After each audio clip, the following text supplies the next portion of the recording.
Afternoon, everyone. Madam Secretary, please stop. No need to apologize, please. Good morning, everyone. Thank you for being here for the Public Safety and Administration Subcommittee hearing. I am Vice Chair Delegate Ivy. For the record here to start our meeting off today, we're going to get started with one of my favorites here, Madam Secretary Susan Lee.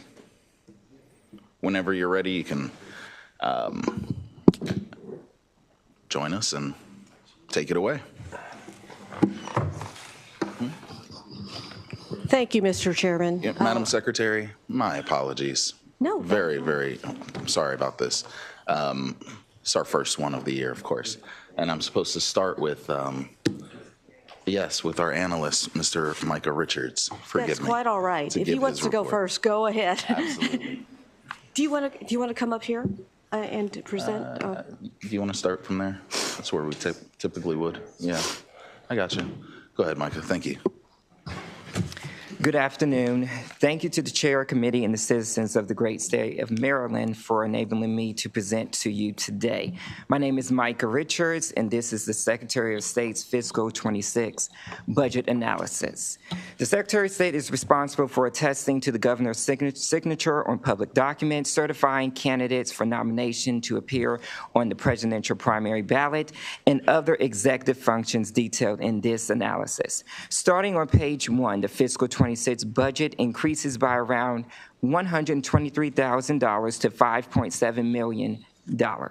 On page 2 in Fiscal 24, Chapter 101 of 2023 provided a $982,000 grant for the Secretary of State to distribute to the sister states of Maryland Incorporated for the Exploring Cultural Linkages Between Black Marylanders and Civil Rights Movements Abroad project.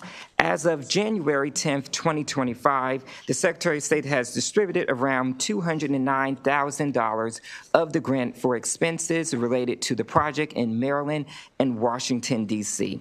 The remaining balance of around $772,000 is expected to be used by the sister states of Maryland Incorporated on Fiscal 25 projects. In Fiscal 25, Section 21 of Chapter 716 of 2024 gave $10,000 for the Secretary of State to distribute to the Build Haiti Foundation in Baltimore. Build Haiti Foundation did not have the administrative means to receive the grant, therefore the funds will be reverted to the state. The International Affairs Division, also called the Maryland Sister States Program, which is different from the Sister States of Maryland Incorporated. The Secretary of State manages the Maryland Sister States Program, not the Sister States of Maryland Incorporation. The Fiscal 26 budget includes a proposed deficiency for Fiscal 25 of around $98,000 in general funds for travel and position reclassification in the International Affairs Division. On page 3, Exhibit 1 shows the overview of the Fiscal 26 allowance. 75% of the budget supports personnel costs, 10% supports contractual services, and the largest portion of the 10% is for the application software maintenance contracts. On page 4, Exhibit 2 shows the proposed budget change. Fiscal 26 allowance increases by around $123,000 compared to the Fiscal 25 appropriation. The largest spending increase of around $217,000 is for salaries due to Fiscal 25 cost of living adjustments. The largest decrease of around $232,000 is due to a grant award from the Governor's Office of Crime Prevention and Policy to the Secretary of State for the Address Confidentiality Program in Fiscal 25 due to the funds not continuing in Fiscal 26.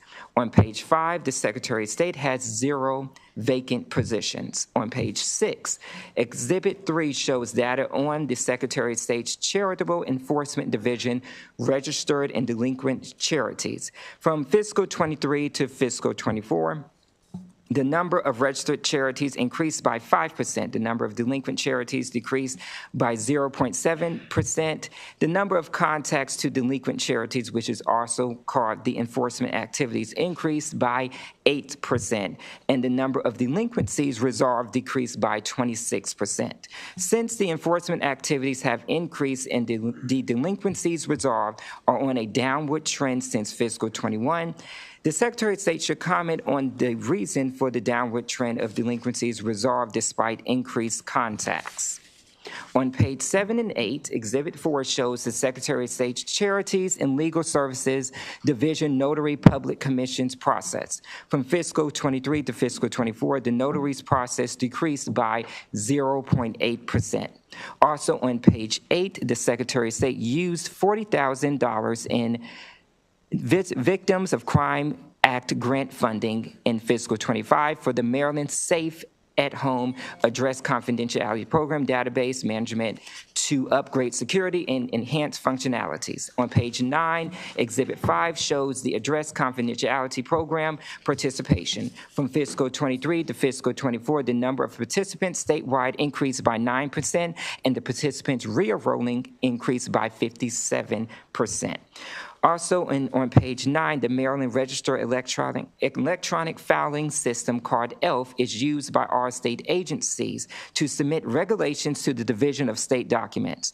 For multiple years, the Secretary of State contracted with the Digital Management Incorporation to modernize ELF to make publishing regulations easier. However, due to difficulties in completing the information technology project successfully, the Secretary of State decided in fiscal 25 to move on from the original project to start a new initiative called ELF 3.0, which is expected to launch in April 2025. DLS requests for the Secretary of State to provide an update on ELF 3.0 status and functionalities. On page 10, DLS requests for the Secretary of State to concur with the governor's allowance. On page 11, the Secretary of State 2024 Joint Chairman's Report response on the status of vacant positions stated the Assistant Secretary of State for Charities and Legal Services position was converted into a budget assistant role. The Charities and Legal Services Division Administrator was promoted to be the director of the division, and the forensic auditor position was converted to add another charities investigator position. This concludes my presentation, and I'm available for any questions. Thank you, Micah, and sorry for my tardiness. It's great to see you, Madam Secretary. Yes. Can you hear me now? Yeah. Okay. It's great to see you, Mr. Chairman. Yeah. So wonderful. I'm glad to be back here after having served 13 years in the House of Delegates and 8 in the Senate. Oh, yeah. I feel like I came home. And I see Delegate McComas, who she and I were in the judiciary together. Somehow you escaped. Right now you're on the wonderful Appropriations Committee. So I congratulate you, and I'm glad to see the Appropriations Vice Chair, Mark Chang. Yep. Thank you for meeting with us yesterday. Thank you. And we have a brand new member in Delegate Schindler from Western Maryland as well. Good to see you again. So we're happy to And be here. congratulations, Delegate Ivy, on your baby. Thank you. We're so happy for you and everyone here today. And thank you for your wonderful team. It's been very helpful in helping us get together all the logistics and the specifics to be able to address you here today. I'd just like to have this opportunity to discuss our proposed budget for our office for fiscal year 2026. And if you think I've covered enough, just let me know, okay? The office generates significant revenues that go into the general fund of our and our special funds. Our office is authorized to spend about $2 million from its special funds to support our personnel costs and other operations. But in total, we receive over $4 million in revenues from fees that we generate that are split between the general fund and the special funds. And approximately about $2 million go into the special funds to be spent on our office personnel and operations. The remaining $2 million plus in payments that we receive by our office is then transferred to the special fund. I'm sorry, the general fund, excuse me. Our analysis shows that $2.3 million was reverted by our agency to the general fund in FY24. And I think you have the documents to support that already.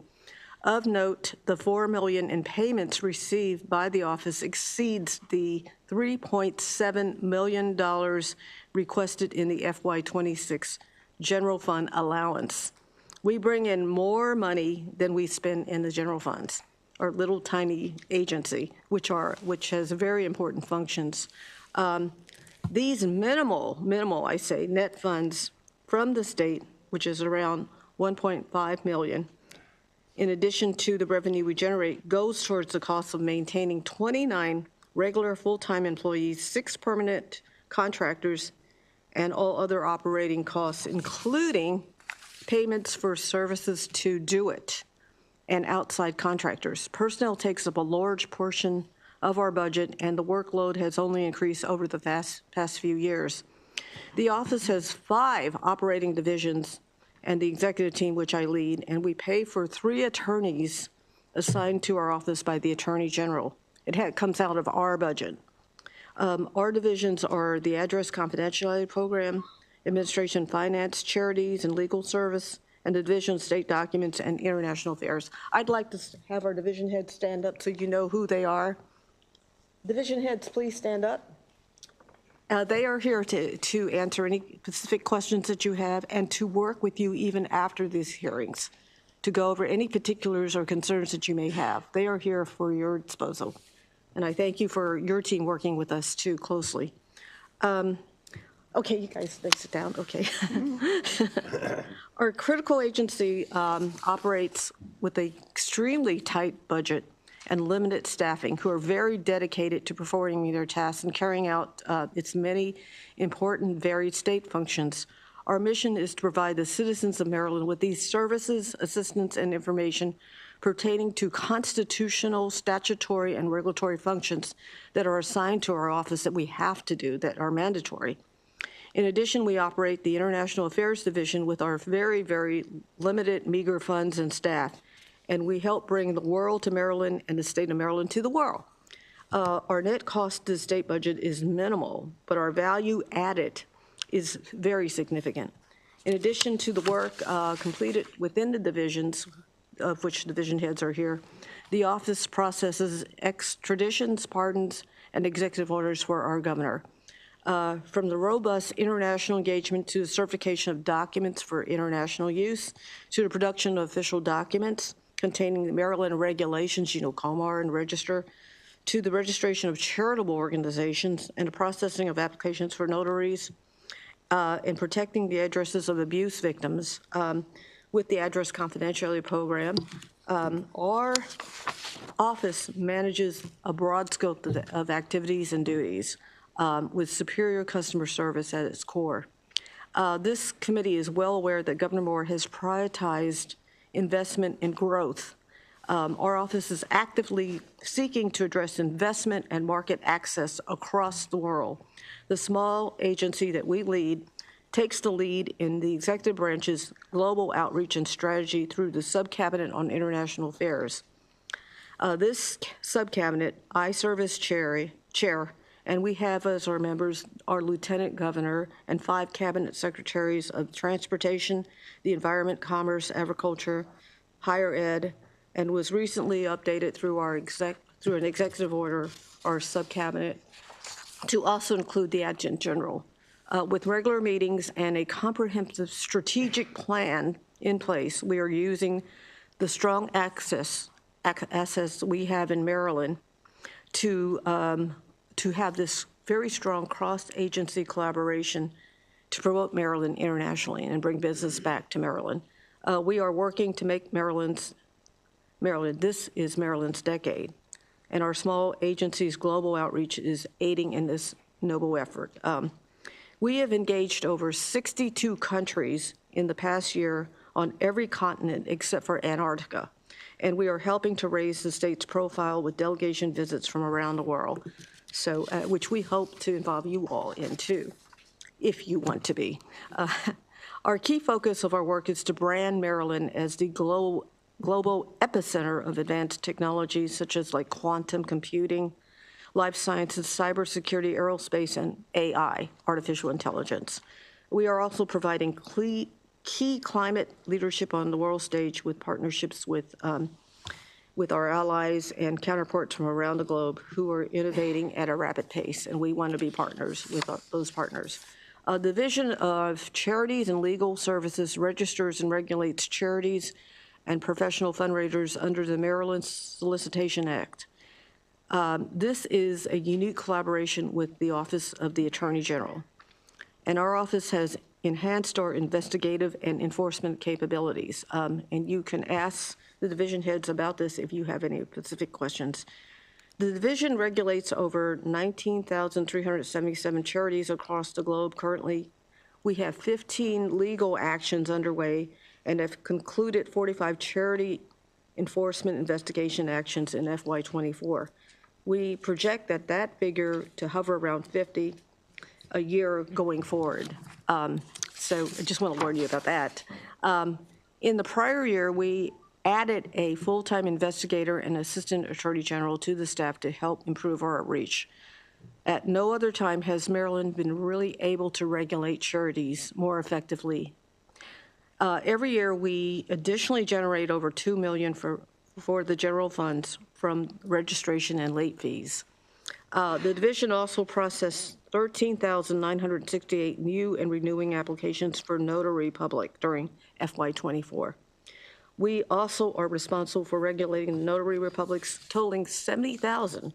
In FY24, there were 43 notary enforcement investigation and actions. The new notary database modernization is working, and we can use this database to help modernize and our delivery of other services such as international certifications. So we're making a lot of progress. Okay. Among other accomplishments, the agency processed extraditions, pardons for the governor, while 366 extraditions were processed just during FY24. So we're doing a lot of things. Our office also annually certifies thousands of documents for international use within the Division of Finance and Administration, and the office serves several hundred walk-in customers each month, in addition to an equal number who mail in their applications too. The office processed 59,000 documents certified for international use, and a restoration of the processing fee from just $2 to $5. That increase allowed us to contribute an additional $177,000 to the general fund. So we're we generate a lot of revenue for the general fund. That means we generate about $300,000 annually now, and more than double revenue source that directly goes to the general fund. The Division of State Documents, we are prioritizing the modernization of our Comar publication platform, which you all heard about before, and the process to publish the bi-weekly Maryland Register. We have contracted with Open Law Library for the development of a new publishing process and database with the electronic filing system to replace the failing ELF, you know what ELF is, 2.0 system. We have an allowance of $250,000 to cover the cost of operation and implementation of this new operation and system. The contract was approved by the Board of Public Works, as you recall, just recently, and the Department of Information Technology paid for the developmental costs that were offset by an outside grant to the vendor to assist with this project. The company has already contracted to complete similar projects to publish Baltimore City and the Code of District of Columbia, so they're very well experienced in doing this sort of thing. Unlike the rollout of ELF 2.0, we are intentionally working with the vendor to secure an actual database as required under law and appropriate beta testing and training. The sole source vendor was identified by DoIT contractor who completed the study of solutions of our ELF systems and problems. After a prior analysis, identified over 50 failures, which we discussed last year. DoIT study confirmed our earlier internal determination. The failed ELF 2.0 system that we inherited inherited a statutory and required database, and the rollout failed due to bad communication, design, and training. The poor product design and deployment combined with a series of retirements created enormous challenges that we have largely overcome. We have worked hard to maintain employee morale despite challenges with that system, and we have hired supplemental IT support.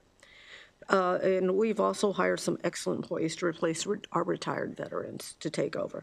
and we are confident that the new vendor will provide a much enhanced COMAR experience for the users. The new vendor, Open Law Library, is prioritizing user experience, accessibility, and training. The COMAR part of the project will be beta tested in this February, this upcoming month, and will be fully live by March. There is a subsequent process to integrate the register with COMAR to create a human-centered approach to the software and enhance efficiency. The poorly designed ELF 2.0 system created more redundant processes than the prior system, and design modernization is required. Agencies and the public will have much better and more useful experience searching Maryland's regulatory code. So we're giving an added service here. We previously sold, as you know, many printed copies of COMAR and Register, but they are now available for free online. Many view the COMAR online. However, the platforms for which we have been licensing have much better accessibility and usefulness than our site. Our site was initially designed to comply with the statutory requirements, but not provide more free access to the code. Securing a very strong platform for the original source code will make us the first and last stop for many people curious about the law and the rules of government. Maryland is proud of our law and code, but the delivery system to access the regulatory code is very outdated and in need of this update that we are now providing. Our office is extremely proud of the work accomplished by our Address Confidentiality Program, known as ACP, which some of you are familiar with. I think Delegate McComas knows about this. The program assists about 1,867 active program participants and shields their real property 115 deeds. I'm especially proud of this because it was my legislation when I was senator that allowed this to happen, helping to make Maryland's ACP program one of the best in the country. The ACP currently operates with only 5 staff persons who are here today, with 2 funded by federal government VOCA funds, which are drying up in the coming years. We are monitoring the availability of these funds going forward. Of course, I want to clearly state to you today that our office concurs strongly with the governor's allowance, and the office agrees with the recommendation. Would you like me now to respond to the questions posed by the DLS, or has this been adequately? Yes, please, and then we'll take questions from my colleagues. Okay. You want me to? Okay. You touched on DSD, but maybe not the charities one. Okay. Is this about the delinquencies? Yeah, that'd be the first one. Okay, the first question that you all had was to comment on the reasons for the downward trend of delinquencies resolved despite the increased contacts. Okay, the increase in enforcement actions was due to charities being sent automated notices through our online filing system, which went live in August of 2022. These notifications were sent to the organizations prior to the organization becoming delinquent, which usually occurs 60 days after their date of registration is due. It gives the organization additional notification so they can maintain compliance without becoming delinquent. Furthermore, the newer online system automatically updates the status of the entity. In the previous system that was reliant on paper applications, an organization may have mailed their annual registration paperwork to us on time. However, due to delays in processing time, their status would appear delinquent, even though we have already received their paperwork and their payment and have been complete. This would cause them to be temporarily counted as delinquent when in fact they were not, and the process for paperwork had already been completed. The old system resulted in an artificially high delinquencies, despite during busy filing periods, which resulted in artificially high delinquencies resolved during those busy periods. The newer system does not categorize these online filers awaiting review as delinquent until their annual registration is reviewed and it is determined whether their annual registration was complete or not, ensuring that an organization is not labeled as delinquent unless it is really indeed delinquent at that point in time. So that hopefully answers that question about that issue. Did you want us to address the ELF issue too? Yes, please. Okay. The question was, Secretary of State is to provide an update on the ELF 3.0 status and functionalities. ELF 3.0 will have an operational COMAR site in March with beta testing occurring in February, as I indicated earlier. The system will be similar to the product of the same vendor, Open Law Library, created for the Code of the District of Columbia. So it's been tried and tested pretty much, so we have a little bit more confidence in it. The main benefits of this product are the searchability, the connection links to other code, accessibility to those visually impaired, which is very important, restoration of a database, cybersecurity protections, open source availability, automatic updates to the code, ease of use for all users, including agencies, and correction of obvious typos in the code. And you will be able to look back in time to find out what regulation was in any given moment of time. And we have over 100,000 viewers of COMAR online, and we're excited to have a new interface with our customers. It is important in a nation of laws that we have easy access to those laws. Thank you, Madam Secretary. I know that we have a question from Delegate McComas. Thank you, Mr. Chair. Just briefly, I noticed in your, the summary that was provided, that address confidentiality program fiscal 2025 grant was not available in 26, and so you're down $232,000. You want to answer that? Sure. I guess what I was concerned about was, is that a problem for that program? Because that's a very good program. And the other thing is, I understand that the judiciary is using it because of what happened in Western Maryland, and as well as people that are concerned about that is being correct, victims of Delegate. domestic violence. This program actually saves lives and prevents injury, harm, or death to individuals that have been threatened with violence. And we have a broad range of users, many of which who we cannot reveal their identity, but are very high profile. And Deputy, do you want to add anything to that? No, obviously, the judiciary feels this program is so important, they set one up on their own for judges. Our program is broader than people may realize. Initially, it was victims of intimate partner violence, then they added victims of human trafficking, even though most people don't self-identify as a victim of human trafficking. Now it's anyone who's threatened. So the universe of people that are eligible for our program is much broader than it had been years past. So the funding issue is even more important. We are hoping we'll get VOCA funds, but we can't assume we will. The funding source is drying up, and the potential for GOCAP to be able to transfer them to us is also a little, the window is a little smaller than it used to be. So we need to assume we're not getting the funds, but we're going to actively try to get those. And yes, it would affect the program's ability to serve the important participants whose lives are potentially on the line. So it's not a guarantee then? No. Okay. No, we're under the assumption. And I we won't guess get it. what I'm concerned about is that, I know you've concurred with the governor's budget, but what happens, you'll then, if you don't get the funds from the federal government, do you have a kind of a plan? Well, I think because of that, we're anticipating the need for additional support. And in this budget, we'll have some basic supports. Again, we're hopeful we'll get some VOCA funds, but we can't assume we will. So we would have to obviously move money around within our agency to provide this security. I assume that would prioritize other essential items as well, but this is crucial to maintain the No, security. I agree. Thank you for very much. raising that, Delegate. Yeah, tell her that. Thank you. Yes, well, and the budget reflects that need. So there is an increase in funding for us from the state, assuming we won't get some of those federal funds. Yes. Thank you. Yeah. No worries. Any other questions for Madam Secretary? Seeing none, thank you all very much. Ms. Richardson, thank you. Thank you so much.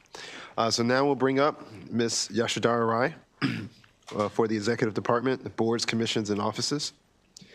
And I just want to flag for everyone as well, forgive me, Mr. Vice Chair, if you already shared, at 2:30, we have a joint hearing with Judiciary in the DLS building. So colleagues, be very judicious in your questions so that we can make sure we get over there as well. Okay? Ms. Wright, you can begin when you're ready. Thank you, Mr. Chair, and the members of the committee. I am Yashodhara Rai, and I'll be presenting the analysis for the boards, commissions, and offices, BCO of the Executive Department. The BCO contains 9 entities, as shown here on Ms. Wright, can you hold up for a second? I think it is.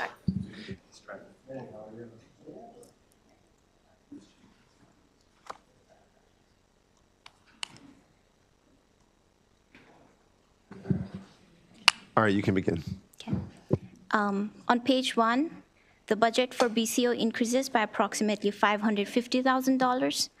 This is after accounting for a proposed fiscal 25 deficiency appropriation of about $76,000 in general fund to transfer 1 position from the governor's office to the grants office to serve as the agency's head. Exhibit 1 on page 3 shows that BCO's fiscal 26 allowance is $12.8 million. 20% of this allowance accounts for the Governor's Office of Small, Minority, and Women Business Affairs, GOSPA, followed by 17% for the Governor's Office of Community Initiatives, GOCI. Exhibit 2 on pages 4 and 5 shows the details of the changes in proposed fiscal 26 budget. Approximately $1.1 million of the increase accounts for salary increases and associated fringe benefits. This is partially offset by a net decrease in 2.3 full-time equivalent positions and a one-time judiciary reimbursable fund for the Maryland Automated Guidelines System. I also want to note that the fiscal 26 allowance includes a one-time feasibility study consulting services of $20,000 for GOSPA's Mentorship Protégé program that was established by Chapter 258 of 2021. A brief program description is at the bottom of page 5, and we request the agency to comment on the status of implementing Chapter 258, which took effect on October 1st, 2021. Personnel data on page 6 reflects a net decrease of 1 position after accounting for transfers and new positions. In fiscal 26, GOSPA adds 3 new positions, 2 of which are added to support the new mentorship program, and 1 position to implement Chapter 584 of 2024 that requires GOSPA to identify potential contracting prospects for small businesses. As of December 31st, 2024, 5 vacant positions have been reported that have been unfilled for less than a year. The department notes that 2 of these vacant positions are expected to be filled on January 2nd, 2025, and other positions are being actively recruited. Moving on to key observations, Exhibit 3 on page 7 shows that the Minority Business Enterprise MBE program participation in fiscal 24 dropped slightly to 17.4%. This is still below the 29% participation goal. A new performance indicator included in GOSPA's Managing for Results submission starting fiscal 24 shows that about 8,500 certified small businesses participated in this program in fiscal 24. Exhibit 4 on page 8 shows that the Small Business Program, SBR, participation has declined to 9.8% in fiscal 24. This is also below the 15% program participation goal. Like MBE, a new indicator shows that about 4,500 certified firms participated in the program in fiscal 24. GOSPA also included a new indicator for another program, the Veteran-Owned Small Business Enterprise program that was established in 2010. A brief program information is included at the top of page 9. In fiscal 24, about 900 certified veteran-owned businesses participated in this program. Also, a press release from the governor's office in September 24 increased the program's goal to 3%. We request GOSPA to provide this program's participation rate for fiscal 24 and discuss efforts to reach the new 3% participation goal. Exhibit 5 on page 9 shows the annual number of various outreach events GOSPA hosts. The number of events has increased to 47 for small businesses and 14 for the procurement community. This is the highest in both categories from fiscal 2020 to 24. Also, there was a committee narrative in fiscal 24 JCR that required GOSPA to continue administer 2 surveys, agency MB participation and program liaison surveys, and report the results to the budget committees. As of writing this analysis, the report was not available. However, GOSPA has submitted the report since then. It was submitted on January 15th. We request GOSPA to discuss the reason for delay in reporting the results of the surveys, a DLS recommendation to restrict $100,000 in general funds from GOSPA pending submission of the results of these 2 surveys by December 1st, 2025 is at the top of page 10. The last key observation at the bottom of page 10 discusses the governor's January 7th executive order, which streamlined GOCI to include 9 commissions, of which 6 are ethnic commissions. We request the executive department to comment on how streamlining these units impact GOCI operations and its budgetary requirements. The recommended action to restrict general fund pending survey report from GOSPA is in page 11. An update on the report as required by fiscal 22 JCR on the extent to which racial bias is present in sentences assigned through the state's judicial system prepared by the Maryland State Commission on Criminal Sentencing Policy is in page 12. Pages 13 to 15 are appendices. This concludes my presentation, and I'm happy to answer any questions. Thank you, Ms. Roy. Colleagues, do you have any questions for her before we bring up your representatives? No? Thank you. Mr. Walker and Secretary Martinez, you both can approach. It's good to see you all. See you. I appreciate you making the journey in this cold weather. Thank you. May we bring our ombudsman, Yes. Michelle Johnson, as well? Yep, please. Thank you so much. We appreciate the opportunity to be here today. Good afternoon, Chair Lewis, Vice Chair Ivy, and members of the subcommittees. The following written testimony is provided on behalf of the boards, commissions, and offices. We thank you for the opportunity to appear before the subcommittees each year as you review the proposed budget. My name is Maria Martinez, and I'm the Special Secretary of the Governor's Office of Small, Minority, and Women Business Affairs. Here with me today is Nichelle Johnson, MB Ombudsman, and Executive Director Lawrence Walker, Senior of the Governor's Office of Community Initiatives. I'd also like to take a moment to acknowledge the GOSPA team that has worked diligently throughout the year, and they're here with us today as well. And I thank their support in the work that we do. The boards, commissions, and offices are comprised of various budgetary units. I would like to introduce my colleagues in attendance today. Please stand as I call your name. Jennifer Algier, Executive Director of Maryland State Ethics Commission. David Soul, Executive Director of the Maryland State Commission on Criminal Sentencing Policy. Leif Solomon, Chair of the Public Employee Relations Board. And Michael Carnahan, Member, Maryland State Board of Contract Appeals. We would also like to thank our assigned analyst, Ms. Yashodhara Rai, for her hard work and acknowledgments of our efforts throughout the analysis. She's a pleasure to work with in our office, and we appreciate her support. Before addressing the testimony, I'd like to point out and address one correction to the budget analysis provided regarding the MB participation numbers included on page 7, Exhibit 3. I brought copies of our annual report with me today, which I believe you have before you. They've been finalized and published, which shows a significant difference in the participation attainment number reported, 17.4 to 21.95. I will start now with the first comment on page 5 under GOSPA Mentorship Protege Program. GOSPA was asked to comment on the status of implementing Chapter 258, which took effect October 2021.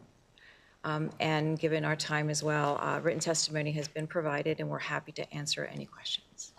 Thank you. Thank you. Colleagues, any questions? Well, first I want to say I really appreciate seeing the progress on the MBE attainment. I know that when the governor came into office, that was one of the top priorities. They said they would do a review, and the fact that we are actually moving up there is very well received. I actually have a question for, I forget his name, but from the Sentencing Commission, if he can approach us, if it's okay.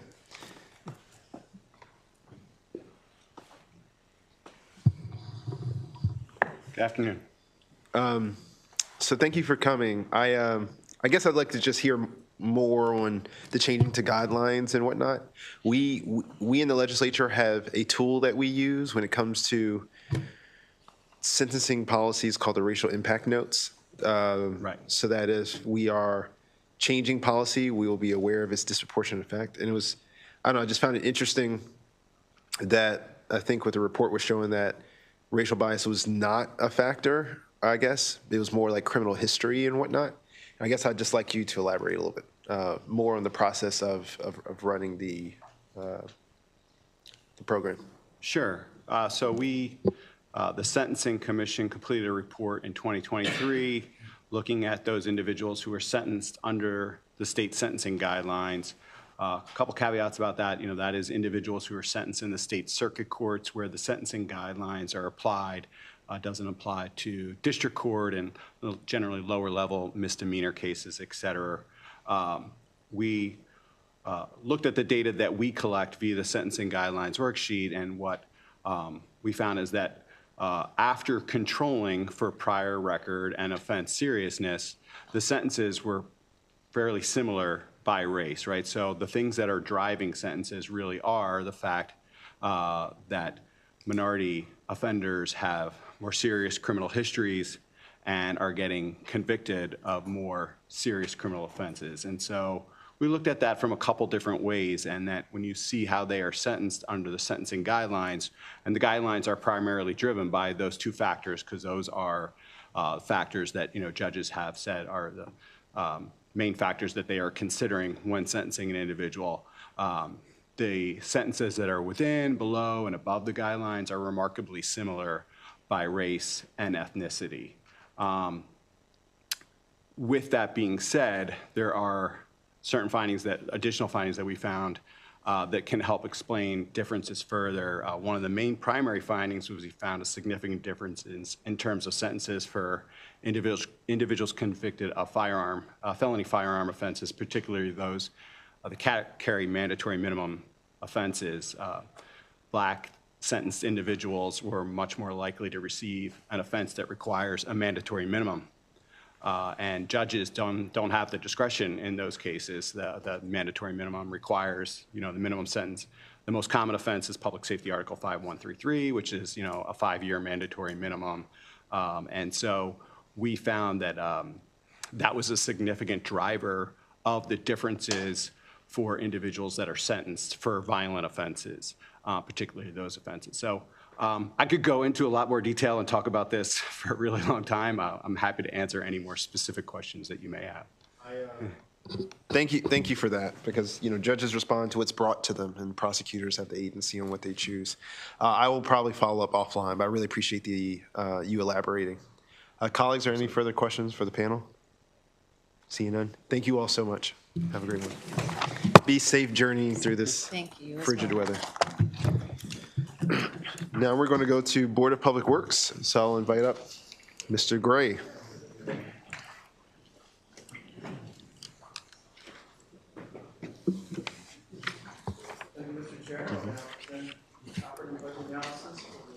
Department or the Board of Public Works.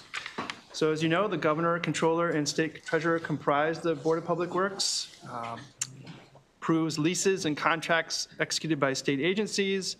It also approves the amount and timing of bond sales, has a role in wetlands licensing, and owns property which is managed by the Historic Annapolis Foundation. In terms of its operating budget, on page 1, you see it increases by around $800,000 or 2.4% to $33.7 million in fiscal 2026. Moving to page 2, Exhibit 1 reflects the contingent fund activities. The contingent funds, one of the components of the Board of Public Works budget. It provides for funding to kind of supplement agencies throughout the year if they need additional funding. You'll see here that the amount at the end of fiscal 2024 that was reverted was about $1.5 million. So there was a $2.5 million appropriation, and 1.5 of that was actually returned to the state's general fund. And that's going to tie into a recommendation a little bit later in this analysis. Now moving to the legislative grants, Exhibit 2 on page 3. The 2024 grants have all been distributed. The 2025 grants are in the process of being distributed. Everybody's been approved. It's just a quarterly distribution of funding. Therefore, all that money will be distributed in fiscal 2025 for the legislative grants that were selected. In terms of fiscal 2025 actions on page 4, there's cost containment actions that reduced the $2.5 million in general funds by the Board of Public Works. That was in July 2024 for the mandated funding for the Tree Solutions Now Act.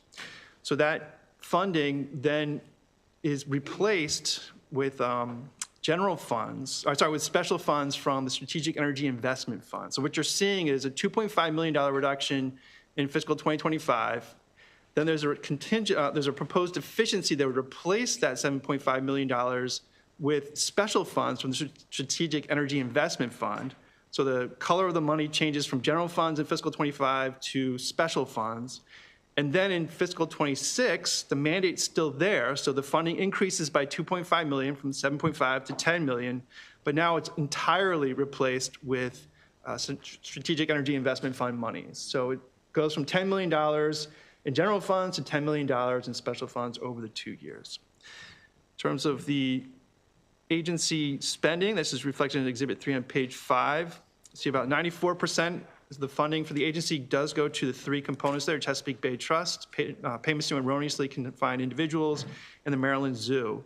The Chesapeake Bay Trust funding is $10 million in mandated funding from the Tree Solutions Now Act, and then there's $1.5 million for the Chesapeake Conservation Corps.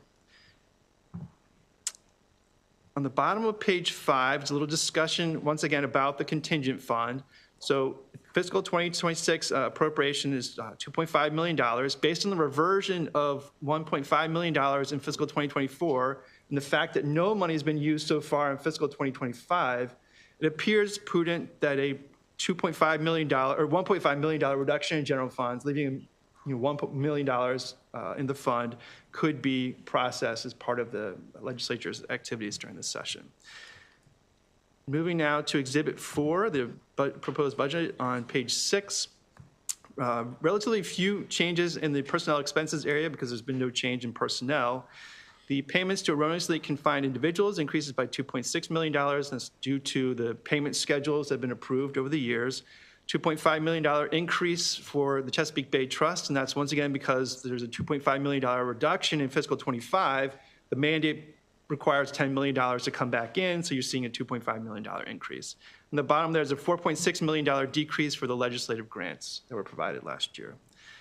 Now, moving to personnel data, on page 7, there is no change, 11 positions. On page 9, Exhibit 5 concerns the zoo, and this is the first issue. So the Maryland Zoo provides 2 sources of information that help to understand kind of their activities. There's the quarterly attendance records, and there's also their audited statements. So Exhibit 5 shows the attendance information. You see a decrease between fiscal 23 and 24 in the attendance overall. And then for the year-to-date fiscal 2025 attendance, we're actually seeing less attendees than we saw in the same period last year. One thing to note here is that there's a lot of fluctuation in that yellow part of the stack chart. That's the general attendance to the zoo. And then right above that, the gray areas, the members. So you're seeing less fluctuation there. So from year to year, the members seem to be more constant than the overall general population. Therefore, that could increase, that might suggest that you try to expand membership in order to kind of shore up that base of funding. Then Exhibit 6 on page 11 reflects the audited statements, and what you're seeing for fiscal 2024 on the far right there, the revenue is around $29 million, expenditures of $23 million. So obviously, revenues exceeding expenditures is always a good thing. Then moving on to the next page, page 12, Exhibit 7 reflects contributions from state and local governments versus the total revenues. And the point here is that a significant amount of the money coming to the Maryland Zoo is from state and local government funding. Therefore, there's a question over the long term whether that's sustainable due to issues with funding at the state level and perhaps at local governments as well. Then moving on to the bottom or the top of page 13, DLS recommends that the Maryland Zoo continue to provide the information that it's been providing. There's a committee narrative for that purpose. The second issue concerns the review of erroneous convictions. That's on page 13. So the Board of Public Works is authorized by statute to award compensation to individuals who have been erroneously convicted, sentenced, and confined if they received from the governor a full pardon saying the individual's conviction was shown conclusively to be an error. So about 20 cases in terms of kind of first-time people, about 5 cases of people who received multiple sources of fund or tranches of money over the years since around fiscal 2018. And just one note here on the middle of page 14, note that the funding for this purpose is solely the state's responsibility at this point. However, the Budget Reconciliation and Financing Act of 2021 was introduced with a provision that would require local contributions of 50% towards those erroneous conviction payments. So that was not included in the final BRFA for that year, but obviously fiscal situation has changed. Consider it again. Then on page 8, erroneous conviction spending forecast, you see that it basically in 2027, the end of the scheduled payments and therefore any kind of additional payments are just based on our assumption there might be about 4 people additional each year. And GLS recommends the narrative requesting that BPW and the Office of Administrative Hearings do provide data to forecast these required payments to help us understand the kind of future liabilities. On page 16, the recommended actions, the first one is to reduce the contingent fund appropriation by $1.5 million. There's the 2 pieces of narrative about the Maryland Zoo operational reporting in terms of the attendance and then the audited fiscal financials. And then finally, you have the data for forecasting payments to erroneously confined individuals. Then on the next page, page 17 is the final recommendation about that BRFA provision to share the erroneously confined payments with the locals. Thank you very much. Thank you for the review. Colleagues, any questions for Mr. Gray? Seeing none, thank you. We will invite up the Executive Secretary, Mr. Guntram.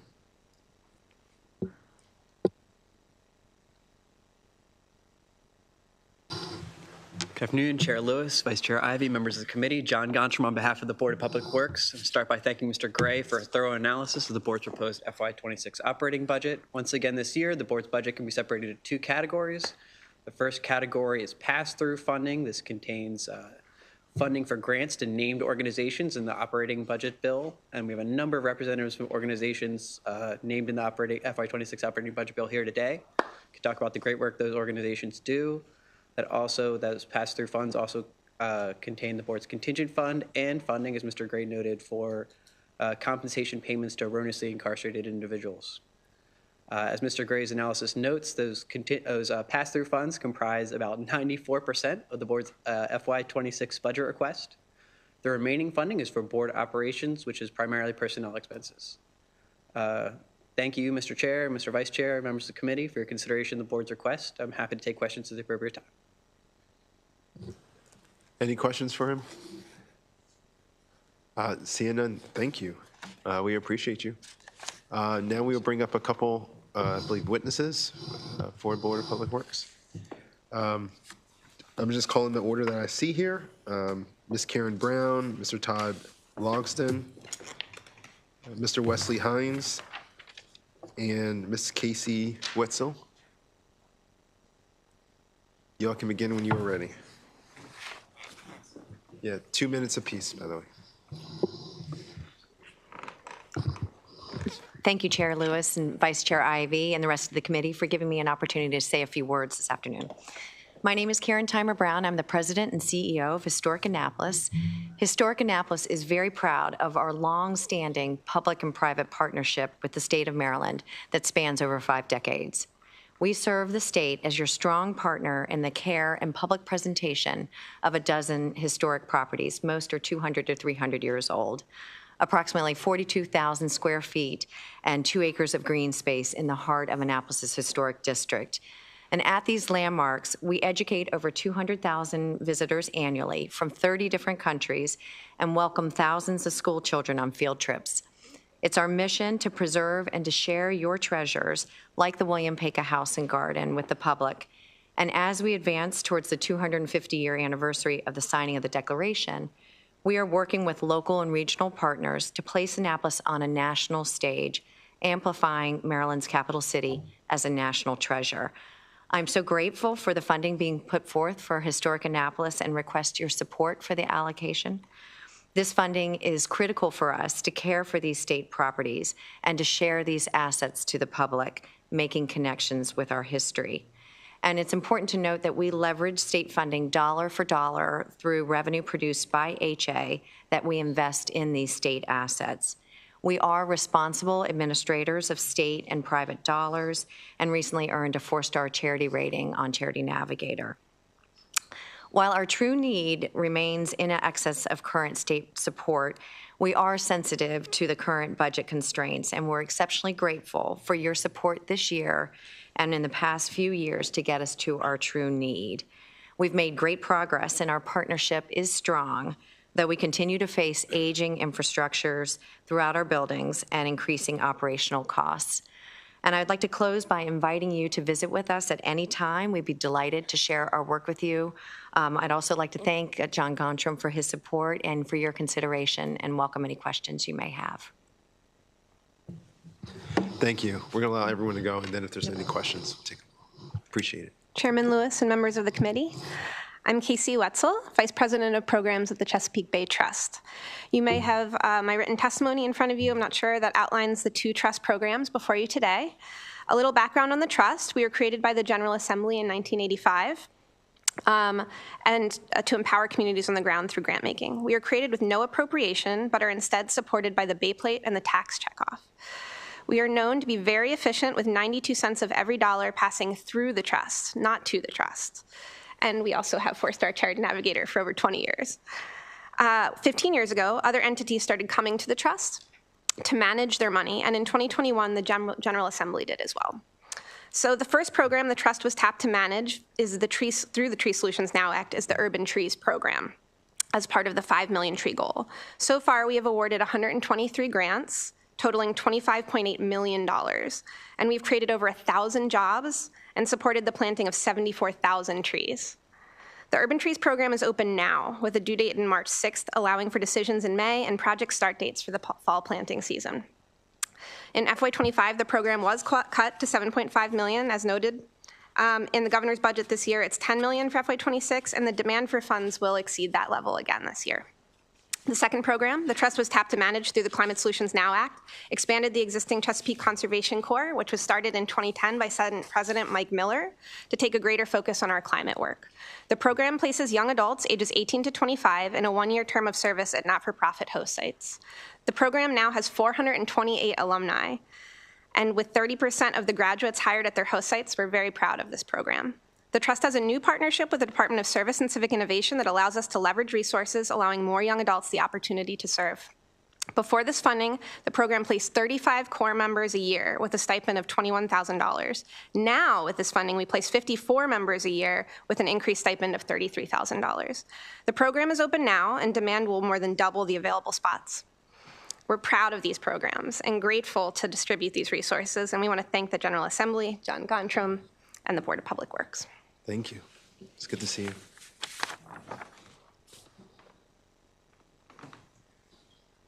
Good afternoon. Oh, there we are. Good afternoon. Thank you for having us here today, Mr. Chairman and committee. My name is Wesley Hines. I'm the Executive Director and General Manager of the Western Maryland Scenic Railroad, and we would just like to say thank you for your continued partnership and support, especially also Executive Secretary of BPW, John Gontram. We just kind of want to fill you in on what the railroad does in Western Maryland, what we bring to the table. Since 2021, we carried about 45,000 individuals that year, and of course those are families that come from all over the state and the region to enjoy Western Maryland. We've grown that number now to just over 80,000 visitors We culminated our holiday season by seeing 30,000 individuals, all kinds of families coming from as far away as Roanoke, Virginia, and of course the Baltimore and DC area and up to Pittsburgh. So we bring a lot of people into our area, and we believe the return on investment that the state has made in the Western Maryland Scenic Railroad is warranted by what we're able to accomplish by bringing all these visitors in. Our staff has grown from 2021, we had about 7 individuals. We're now approaching 35, and we've been able to offer those people benefits so that they have sustainability in their personal lives, as well as education programs so that they can enhance their lives. And that allows us to really bring a lot of energy to Cumberland, Maryland, Frostburg, Maryland, and Allegheny County itself. And we just appreciate being able to speak with you today, and thank you for your time. Mr. Chairman and delegates, thank you for your time today. My name is Todd Logston. I'm the mayor of the city of Frostburg, and I'm here today to also advocate on behalf of the Western Maryland Scenic Railroad and to just echo some of the comments that were made by my colleague, Mr. Hines. Western Maryland, for many years, decades in fact, has been an area that has seen continuing economic stagnation and even depression in some cases that the rest of the state often does not see. And because of that, tourism is such an important part of our local and regional economy. And the Western Maryland Scenic Railroad certainly is at the forefront of that. And I would also echo Mr. Hines' comments about the return on investment that our localities see, but also that the state sees in increased revenue from admissions and amusement taxes, sales taxes, the taxes that businesses pay that are able to be profitable and successful because of the investment that has been made by the Scenic Railroad. It is certainly an asset to Frostburg and to the other areas of Allegheny County and Western Maryland as a whole. It is a catalyst for our economy that we hope can continue. So I'm here to thank the General Assembly and the Board of Public Works for the support that you've already given us and to ask that it please continue for the future. Thank you. Thank you all for making this journey. And first I'll see colleagues, do you have any questions? Well, I wanted to say thank you for all the work that you guys do, from Historic Annapolis, obviously Chesapeake Bay Trust. I had the honor of seeing your climate corps over the interim. It was great to see all those smiling faces of young folks ready to take on all the challenges ahead of us. And I have to apologize to you guys because last year I said I was going to come and bring my kids to the Polar Express. Just scheduling didn't happen, but this upcoming one is going to happen. I know. Certainly welcome anytime, absolutely. Oh, yeah. We'll make that happen. For the record, though, it was 4 degrees this morning when I left today, so you may want to wait a little while. Oh, yeah. Not right now. I might make it a committee trip. We'll see. It'll be a short trip for Mr. Schindler. Thank you all so much. Thank you. Thank you. All right. Seeing no more further. Actually, we have one more witness. Mr. Fowler from the Maryland Zoo. Or whoever's representing the zoo. Chair, we do have Ms. Hines, the CEO of Scenic 13. I did not see that, but they can come on up, too. Thank you. Begin when you're ready. Good afternoon.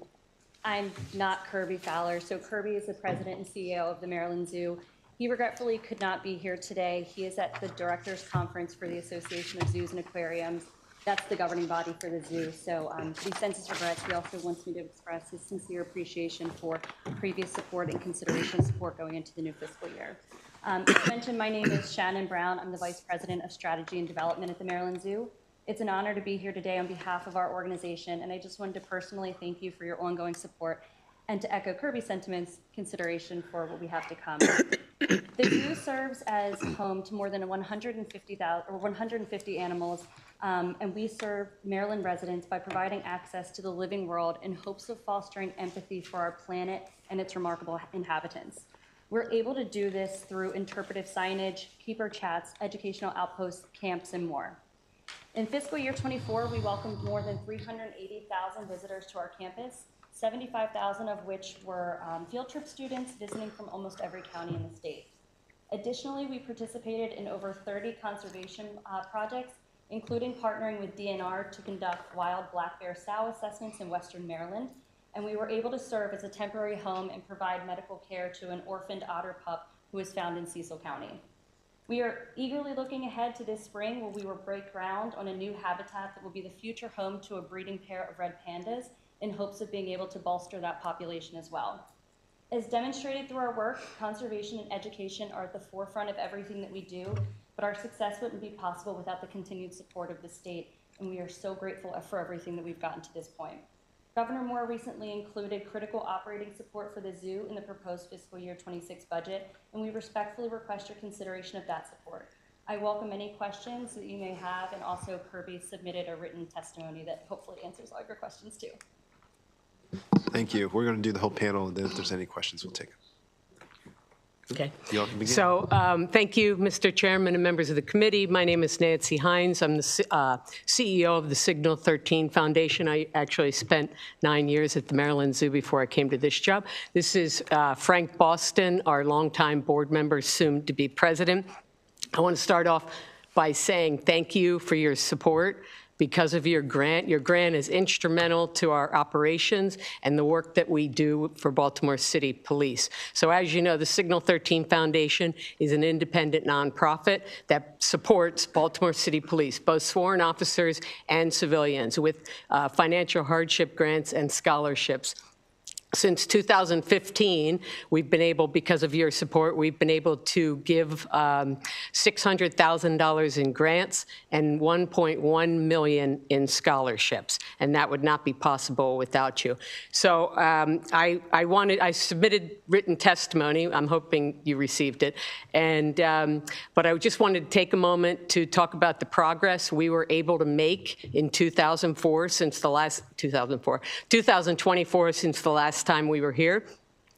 Three things I wanted to mention. Number one, because of your support, we were able to increase scholarships for the first time ever in Signal 13's history for students that are eligible. We expanded our mission to include community outreach and partnerships to do our part, Signal 13's part, to foster goodwill in the community and help improve relationships between police and the community. We are providing scholarships for 3 kids in 4th and 7th grade in Baltimore City schools who are participating in Project Numa. I don't know if you're familiar with Project Numa, but it brings police cadets together with these young boys to foster trust between both of them and respect between both of them. It's a great program. And then we've been able to implement payroll deduction within the Baltimore City Police Department, and that was no easy feat. So what that does is it allows police officers and civilians to donate it through their paycheck to Signal 13, and there are 2,500 employees of the Baltimore City Police Department. Imagine if every one of them gives $5 per paycheck. And what's interesting is that an officer who was shot when he ran into a methadone clinic in 2019, shot and severely injured, we supported him. He was so grateful for what we did for him. He championed this through the police department, got all the necessary signatures, got all from the mayor's office and the police department. I'm not sure if you're familiar with the name Bill Shiflett. He was sergeant then, he is captain now. He appreciated our support, and the officers we support appreciated our support. No request is the same that comes in, and Signal 13 is very unique in what we do for the officers. So I'm asking you to please continue the support. Thank you for your past support so that we can continue to support the men and women of the BPD who already have a stressful job and a very dangerous job. So thank you for your support. Thank you. Good afternoon, Mr. Chairman, members of the committee. I am Frank Boston, and I'm here today not as a lobbyist, but as a board member on behalf of Signal 13. I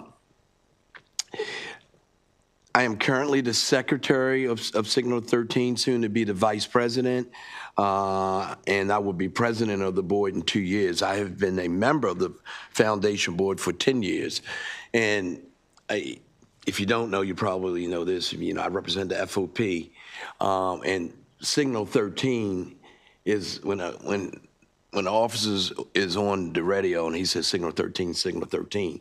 That's a call for backup. That's a call for stress. It's a call, for help. and hence the name of this organization, because they provide help to officers who are in stressful situations and need help. I sit on the board of a lot of nonprofits, but Signal 13 is unique in what we do. Request for assistance comes from the officers or civilians themselves, so it is very personal to them. Some police foundations take requests from the commissioner or the police chief, but not Signal 13, and that's what makes it so special. The stories we hear from officers who come to us are often very heartbreaking. Signal 13 is still supporting Officer Kiana Holly's family of 3 years. Officer Kiana Holly's family for 3 years now after her death. And we're happy to say that Signal 13 is sending one of her daughters to culinary school in Columbia with our restricted scholarship fund, specifically for the children of fallen police officers. Scholarships are also a big focus of what we do. I'm proud to say that Signal 13 granted 72 students more than $200,000 for the 2024-25 school year, which is a $62,000 increase over the previous year. Last school year, 87% of our students graduated. So that is very remarkable. And of course, none of this wouldn't be possible without your support. So I'm just here to say thank you for everything you do for Signal 13.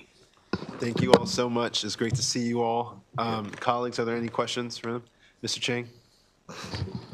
Great. Thank you very much, Mr. Chairman. Good afternoon, everyone. This question is for the Maryland Zoo. First of all, this subcommittee has had a lot of wonderful memories and opportunities to be able to visit the zoo in the past years, and we appreciate all the work that you all have done over the years to increase attendance. From this analysis, looking at the general public attendance decreased by 25.6%. It was the general public attendance has also decreased with the 7.4% in the membership attendance.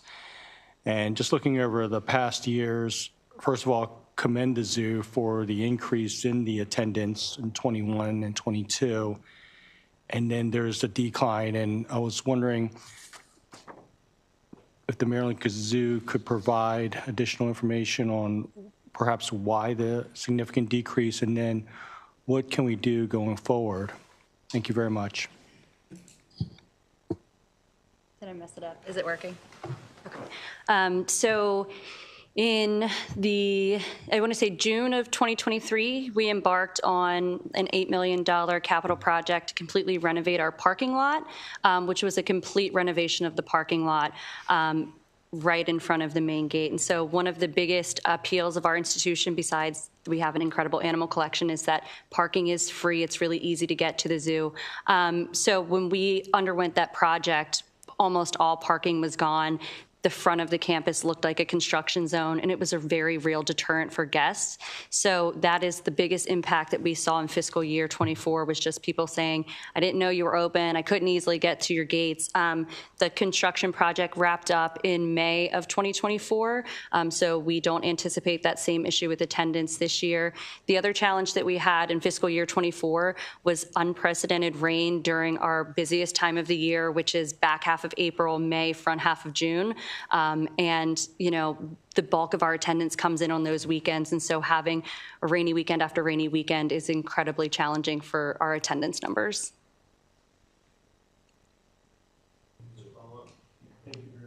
As a follow-up, what is the Maryland Zoo's plan based on the historical data recently of really trying to increase the general membership attendance and also the membership attendance too, the general attendance and membership attendance. And again, I do commend the Maryland Zoo for all that you've done, and, you know, anecdotally thinking about, you know, the seasonal promotions that you all have had in the evening and more adult-centered type activities in the past, and just wondering if there are plans specifically to try to increase those numbers, or yeah, what absolutely. the Maryland Zoo has. Thank you. Sure thing. So when we finished the parking lot project, there was a large-scale communication plan of just letting people know that parking is open and functional again at the start of the zoo. In terms of what we've done since then, so we will be hosting a pretty big installation that I don't know if it's confidential or not, so I don't want to say, but this spring, a big installation that many of our counterparts in other cities host that looks to draw upwards of tens to thousands and maybe more. So looking to try and implement more of those one-time installations that draw from all over the region. And then in terms of membership strategy and how we continue to draw those folks back in, I would have to touch base with that department, but our membership director works closely with the membership base, conducting surveys. We've now started to do some cell phone demographics to get a better understanding of where folks are coming from so that we can adapt our marketing strategy to really fit that. I don't know if that is as clear of an answer as you hoped for, but if you want more, I can get it for you. Yeah, if it's okay, if you could follow offline. So we have one more question from Delegate McComas. I asked the response to be very brief because we do have the 2:30. Also, I forgot to say it earlier, former delegate, former county executive, Mr. Glass, it was great to see you here also. Yeah. I'll make this quick.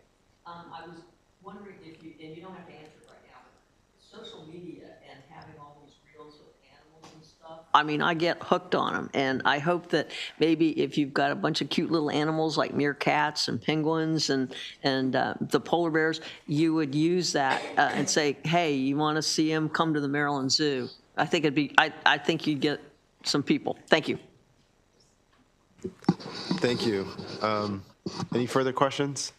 Seeing none, thank you so much. Thank you. Talk to you all soon. Yep. And for the last one we're going to bring up is the Maryland Tax Court. We're going to bring up David to give a presentation. Because the joint hearing is starting at 2:30, I myself am about to walk over there, but the vice chair is going to help to finish us up here. And I believe, Mr. Schindler, we're going to have you come with me, okay? So I'll hand it over to the vice chair now. You can begin when you're ready.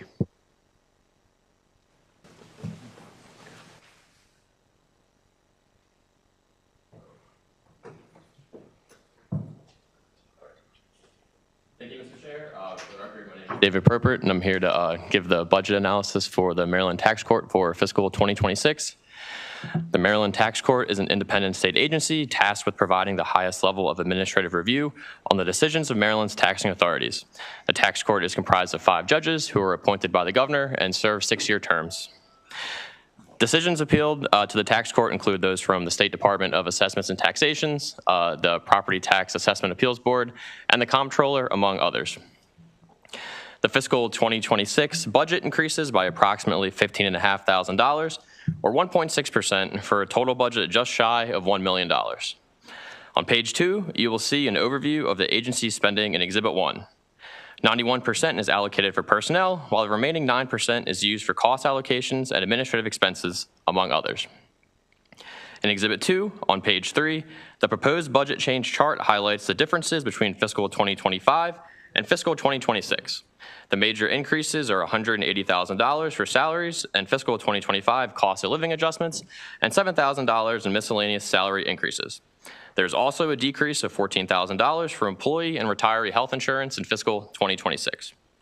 In Exhibit 3, on page 5, you will see a blue bar that shows about 1,100 appeals were filed with the tax court in fiscal 2024, which is an increase of 50% compared to fiscal 2023. Additionally, the fiscal 2024 orange bar shows an increase of 53% in the number of appeals pending at the end of fiscal 2024 relative to fiscal 2023. The red line represents the clearance rate, which is the number of cases disposed in fiscal 2024 divided by the total number of cases received in fiscal 2024. The clearance rate was at 72%, which is well below the tax court's goal of 90%. The tax court should comment on the cause of the substantial increase in the number of pending appeals and actions the agency is taking to reduce the backlog. In Exhibit 4, on page 6, the light blue line represents the 90% goal, the green line represents the percent of appeals cleared in 8 months, and the black line represents the percent of appeals cleared in 12 months. The tax court has been below its goal from fiscal 2019 to fiscal 2024 for the percent of appeals cleared in 8 months, but narrowed the gap significantly over the past 2 fiscal years in the graph. The tax court has met its 12-month clearance rate goal each of the past 2 fiscal years.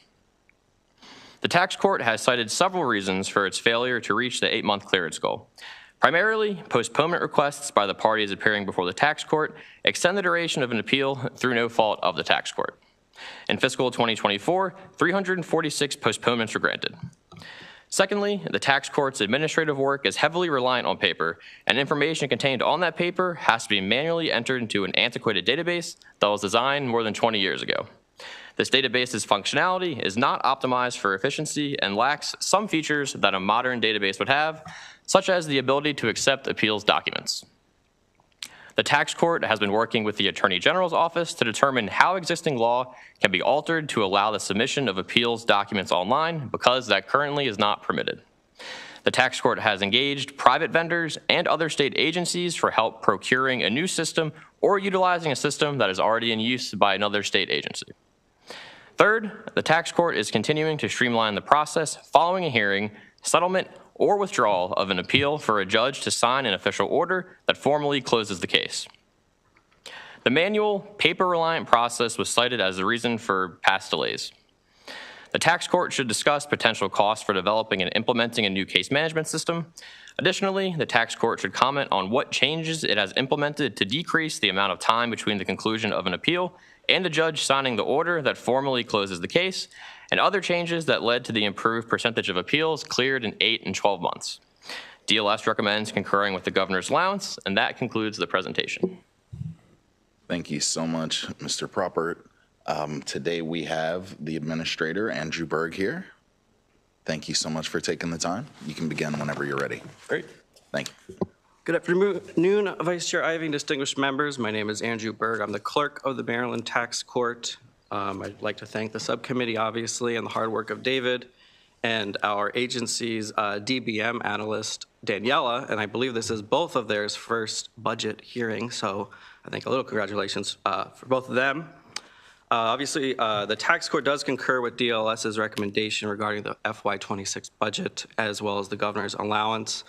You do have my written testimony on paper, I believe. All of David's questions and comments have been addressed there, but I'm also obviously here to answer any delegates' questions. Thank you, Mr. Berg. Are there any questions from members of the committee? Seeing none, we really appreciate your time, and we will conclude the hearing of the Public Safety and Administration meeting. Thank you.